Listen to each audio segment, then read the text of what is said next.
अस्सलाम वालेकुम नाज़रीन, मैं हूं आपका मेज़बान सैयद अली हैदर। नाज़रीन, लाहौर के जौहर टाउन से सामने आने वाली एक वीडियो ने आवारा कुत्तों के मसले पर एक बार फिर कई सवालात खड़े कर दिए हैं। वीडियो में देखा जा सकता है कि खातून अपने दो बच्चों के साथ जा रही थी कि अचानक मुतअद्दिद आवारा कुत्ते उनकी तरफ बढ़ते हैं और माँ अपने बच्चों को बचाने की कोशिश करती है। इसी दौरान कुत्ते खातून और बच्चे को भी निशाना बनाते हैं। खुशकिस्मती से आस पास मौजूद लोगों ने फौरी तौर पर मदद की और उन्हें मजीद नुकसान से बचाया।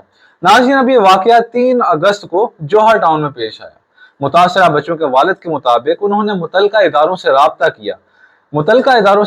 किया, लेकिन कई दिन बाद आने वाली टीम भी कुत्तों को पकड़ने में कामयाब ना हो सकी। जबकि वजीर आला पंजाब कंप्लेंट सेल से भी राब्ता किया गया, मगर मौसर दाद रसी ना हो सकी। ये मसला सिर्फ एक खानदान तक महदूद नहीं। पंजाब हुकूमत की जानब से अदालत में जमा कराई गई रिपोर्ट के मुताबिक जनवरी 2024 से मार्च 2026 तक सूबे में 5 लाख से जायद डॉग बाइट केसेस रिपोर्ट हुए, जबकि लाहौर समेत पंजाब के मुख्तलिफ अजला में शहरी आवारा कुत्तों के हमलों का सामना करते रहे।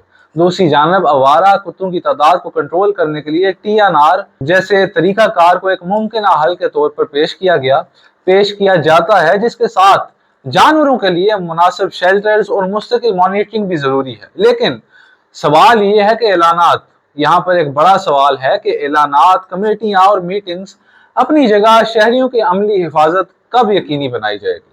अगर एक माँ अपने बच्चों को लेकर घर से बाहर निकलने से खौफजदा हो जाए, तो ये सिर्फ आवारा कुत्तों का मसला नहीं बल्कि शहरी इंतजामिया और उनकी जिम्मेदारी का भी सवाल है।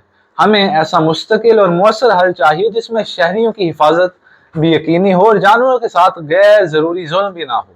मैं हूं सैयद अली हैदर और आप देख रहे हैं तस्वीर मीडिया। ऐसी अहम और अवामी मसाइल से जुड़ी खबरों के लिए हमारे साथ रहिए। बहुत शुक्रिया।